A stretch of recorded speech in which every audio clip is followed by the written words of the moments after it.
A tutti voi buona giornata, ben trovati a questo nuovo appuntamento con A Voi la Linea. Si è insediato oggi il nuovo prefetto di Udine, Massimo Marchesiello, in arrivo da Gorizia, dove ha ricoperto la stessa carica negli ultimi 2 anni. Allora ci colleghiamo in diretta con il Palazzo del Governo a Udine, dove c'è per noi Paola Treppo. Buongiorno Paola.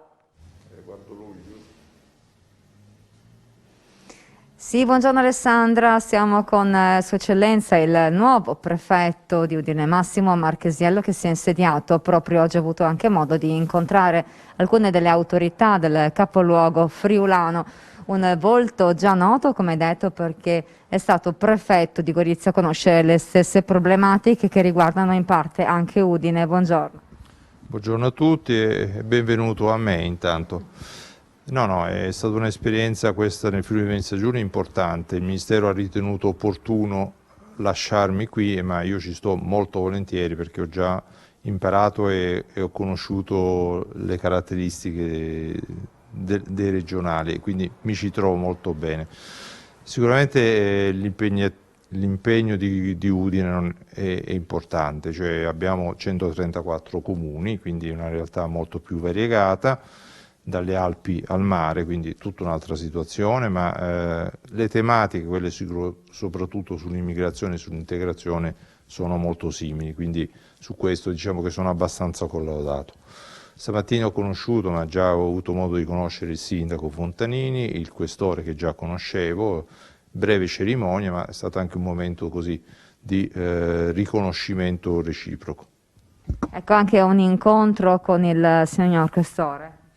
Col questore abbiamo dibattuto, insomma, analizzato alcune delle criticità che sono sicuramente note, dalla Cavarzerani alla zona stazione, su cui mi sono riservato a stretto giro qualche giorno di fare anche un mio sopralluogo insieme ai colleghi e al sindaco per vedere effettivamente la situazione e rendermi conto di questa percezione di insicurezza che comunque è oggetto di valutazione anche in sede di RTC e di comitato.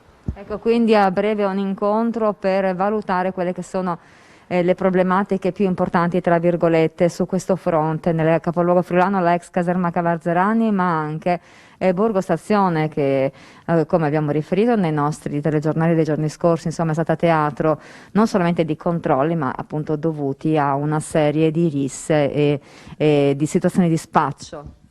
Sì, sicuramente sarà un oggetto di monitoraggio e di attenzione, già lo è da parte delle forze di polizia. Mi farà solo piacere capire e vedere personalmente la situazione. Ecco, nei prossimi giorni anche un incontro con le altre autorità, quindi i Carabinieri e la Guardia di Finanza, insomma ci sarà una serie di incontri che impegneranno molto il nuovo prefetto. Sicuramente, ovviamente domani c'è un incontro col Presidente del Tribunale, col Procuratore e col Vescovo, ovviamente che insomma, è buona cosa vederlo e salutarci subito appena all'atto dell'insediamento.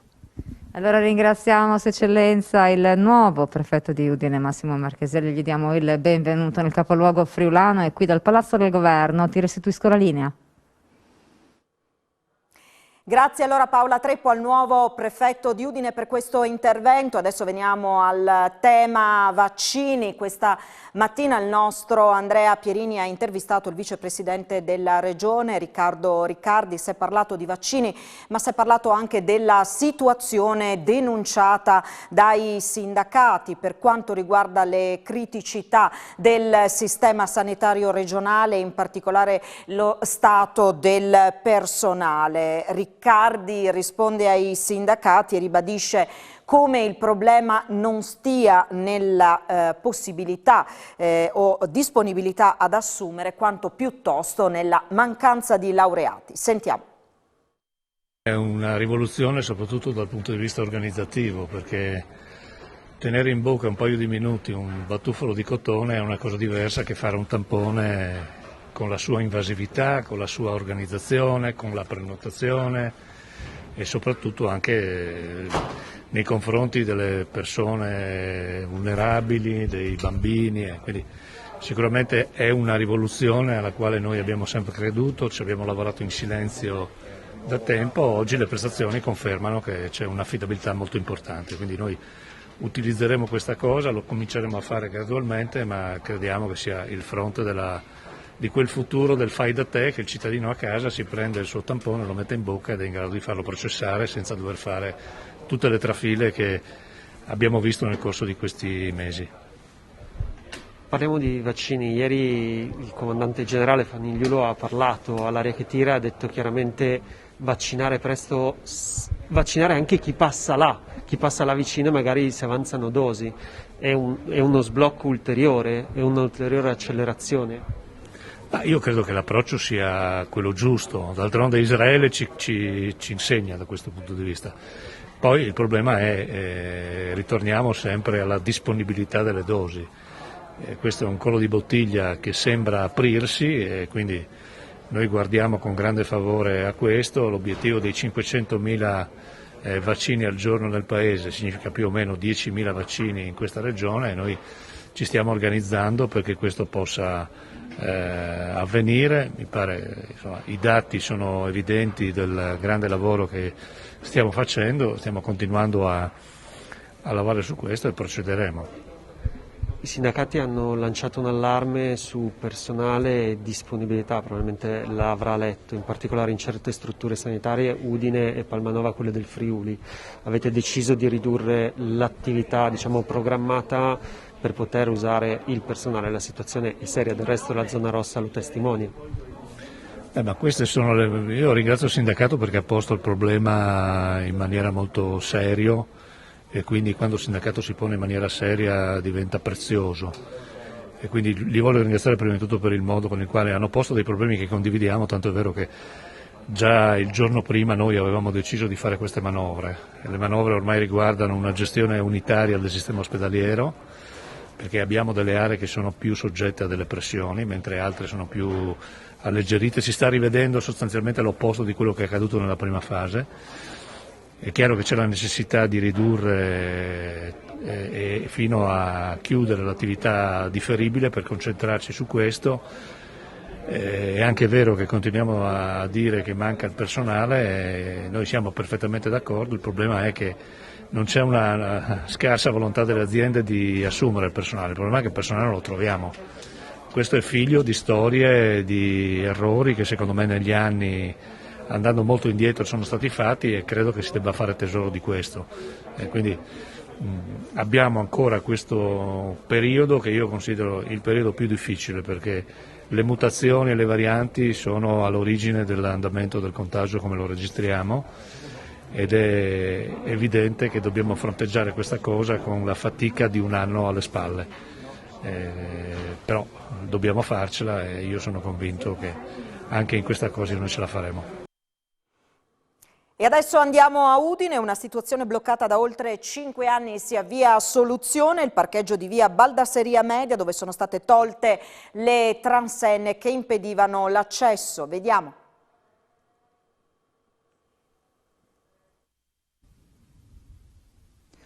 Un saluto ai nostri amici telespettatori, mi trovo in via Baldasseria Media proprio davanti al plesso scolastico che ospita la scuola elementare Alberti, poi la scuola materna. Qui da diversi anni praticamente le persone, la popolazione del posto si lamenta perché questo tratto di strada è particolarmente pericoloso. Pericoloso perché le auto passano, non possono fermarsi proprio in quest'area dove sono ferma io adesso, perché quest'area era stata transennata dal proprietario.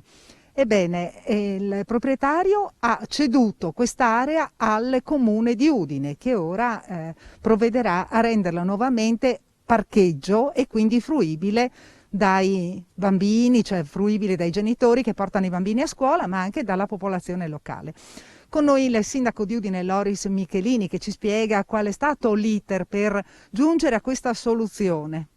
Sì, buongiorno. Qui ci troviamo proprio in un'area che era già destinata a parcheggio a suo tempo, negli anni 70-80, che negli ultimi anni era stata transennata, come dicevi bene prima, perché l'area era di proprietà comunale, di proprietà privata. Detto questo, noi siamo riusciti dal 2018, abbiamo iniziato l'iter per acquisire in qualche maniera la proprietà.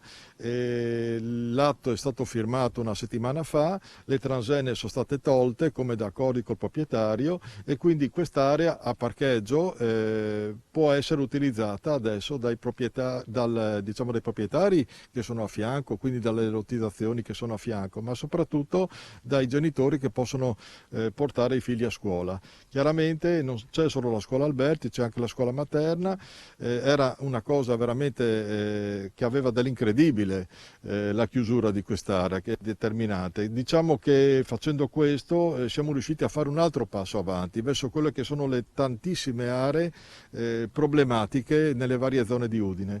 Quest'area a parcheggio è un'area importante perché di fronte alla scuola la viabilità non è delle migliori. La velocità sappiamo che è molto alta e soprattutto qui servono dei controlli, però questo sfogo, diciamo, permette di mettere in sicurezza moltissimi genitori e moltissimi residenti.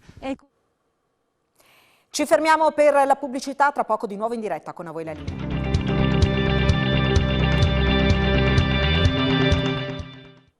Di nuovo insieme con A Voi la Linea. Da oggi il Friuli Venezia Giulia è in zona rossa con tutte le relative restrizioni che interessano il nostro territorio. Per i cittadini altri sacrifici che sembrano pesare un po' di più ai cittadini della destra tagliamento, i quali sottolineano come i dati del Pordenonese non fossero da zona rossa. Siamo andati allora proprio a Pordenone, oggi città semideserta, per vedere com'è la situazione.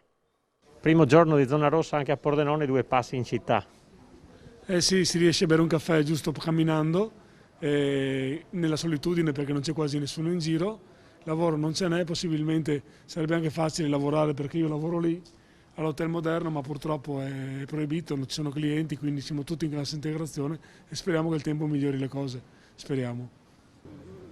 Tutti si ha paura di questo virus, ma qua a Pordenone non è quel proprio rosso che si poteva tenere aperto, perché mi mettono i panni anche di questi esercenti che non hanno un po' di guadagno, sono veramente a terra. E ancora anche a Pasqua che dovevano fare qualche affare, ma proprio Pordenone non aveva bisogno di essere chiuso. Potevano anche lasciare aperto a orario, ma Una zona arancione. Zona arancione, sì, ma potevano lasciare aperto.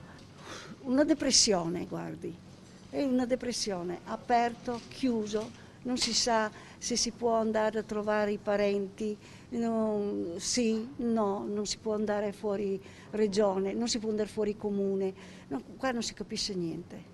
Si ritorna in zona rossa, ma insomma 2 passi anche per portare fuori il cane. Sì, bisogna sfruttare, diciamo, questa piccola opportunità che si ha per fare un paio di passi in sicurezza e dopo si torna a casa, insomma. Speriamo che passi prima possibile, perché la soluzione è proprio vaccinarsi il più possibile, vaccinare tutti, altrimenti non se ne esce, secondo me. Andiamo fuori per fare frutta, verdura, pane, poi si sta a casa, non c'è altre soluzioni. Pensava che dopo un anno fossimo da capo? Ma da quello che dicevano, più prima o poi io pensavo che si arrivasse.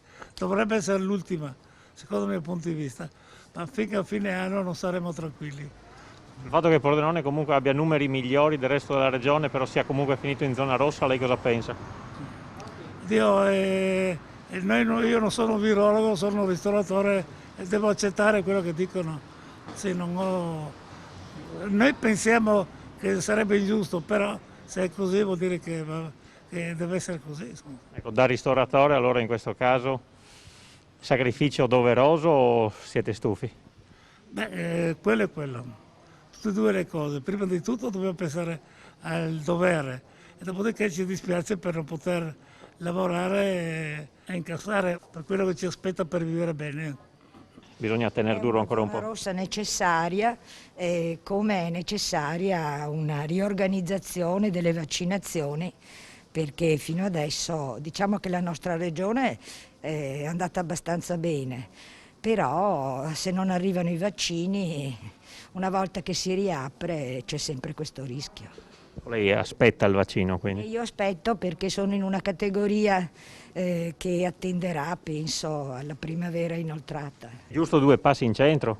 Noi sempre, cosa vuole? È deserto, però insomma 2 passi per venire a comprare il giornale, per fare 2 spese, no? Li dobbiamo fare, se no guai.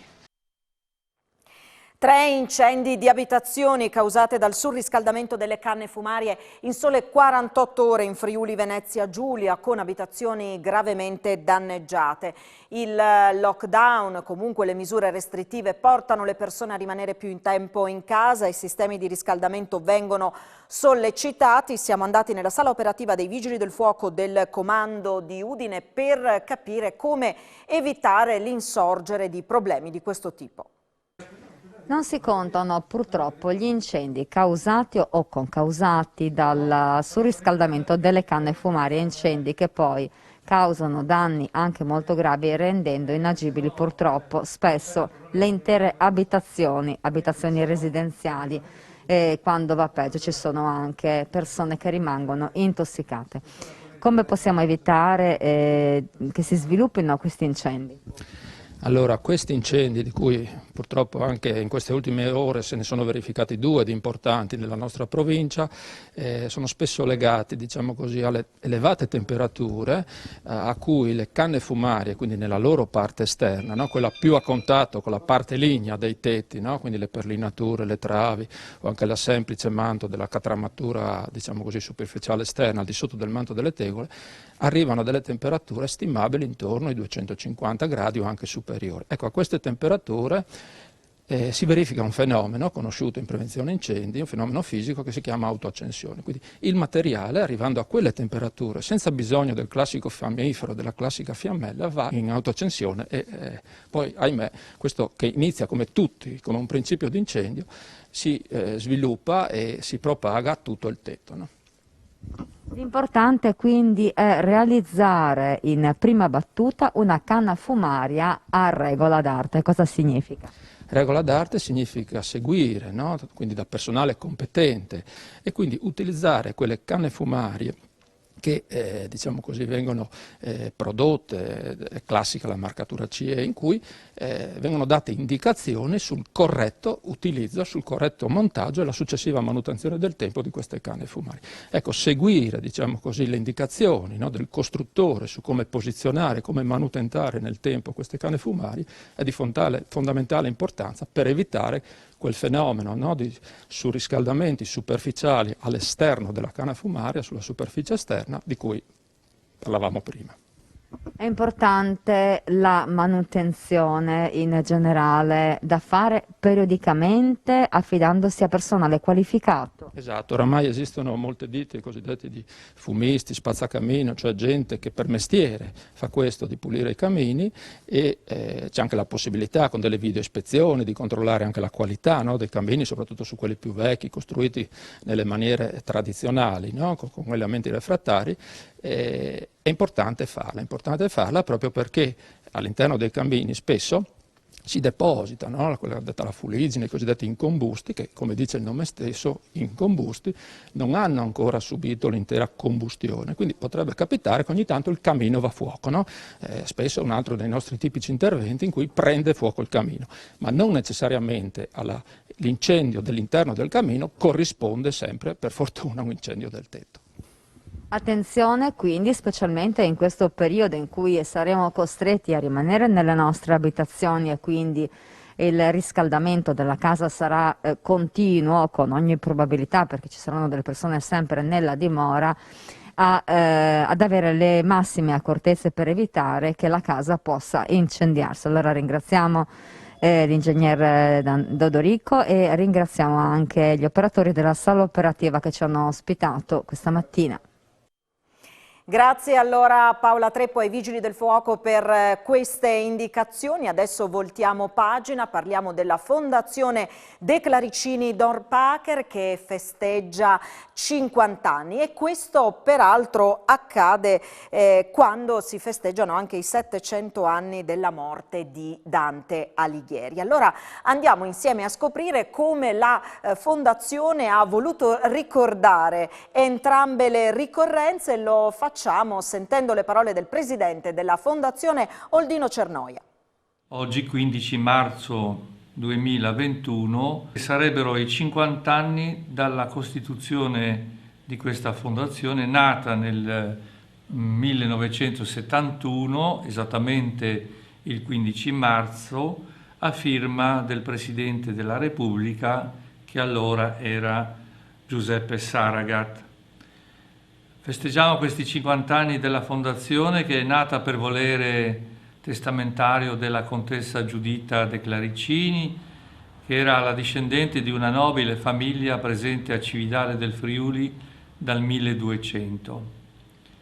Nel 1670 costruì la villa De Claricini Dorpacher, oggi sede della fondazione. Proveniva da Bologna intorno al XIII secolo e qui, grazie all'impegno politico e alle unioni matrimoniali con importanti casate friulane, acquisirono potere e ricchezza fino ad ottenere nel 1368 l'investitura di beni feudali da parte dell'imperatore Carlo IV. Nel 1418 un'altra investitura imperiale accordava ai De Claricini l'onore di aggiungere al loro cognome il predicato Dorpacher, casa austriaca estinta. Queste investiture marcano tutta la storia della famiglia fino all'estinzione del casato. La famiglia ebbe diversi e importanti ruoli nella società civile e nelle istituzioni ecclesiastiche. L'ultima discendente, la contessa Giuditta De Claricini, morta nel 1968, decise di lasciare per testamento tutto il patrimonio presente nel Friuli orientale alla Fondazione De Claricini per svolgere un ruolo estremamente importante, quello di favorire la cultura, lo sviluppo culturale sul territorio. Ed ecco che da 50 anni esiste questa fondazione che è stata presieduta da illustri personaggi della cultura e delle sovrintendenze e oggi abbiamo deciso di festeggiare questi 50 anni con un evento particolare, che è l'evento dei 700 anni delle celebrazioni dantesche. Ci si chiederà perché la Fondazione festeggia in questo modo i suoi 50 anni. Ma il motivo principale è che nella famiglia dei conti De Claricini Dorpacher, Niccolò De Claricini Dorpacher Senior esemplò la Divina Commedia nel 1466, unico codice miniato che fu trascritto a Cividale del Friuli e nel Friuli. Prendendo lo spunto da questa opera meravigliosa che tuttora esiste e che sarà esposta al Museo Archeologico di Cividale da settembre a novembre di quest'anno, sperando ovviamente che la situazione pandemica ce lo consenta, saranno esposti assieme al codice De Claricini tutti gli altri codici presenti in Friuli, codici importantissimi che dimostrano che gli studi danteschi anche nella nostra regione erano all'ordine del giorno. Sarà un anno particolarmente speciale, pieno di eventi, delle mostre, degli spettacoli, delle attività e degli eventi culturali che tracceranno tutto il nostro percorso. Ci fermiamo qui, termina qui questo appuntamento con A Voi la Linea. Grazie naturalmente per averci seguito, vi auguro un buon proseguimento di giornata, arrivederci.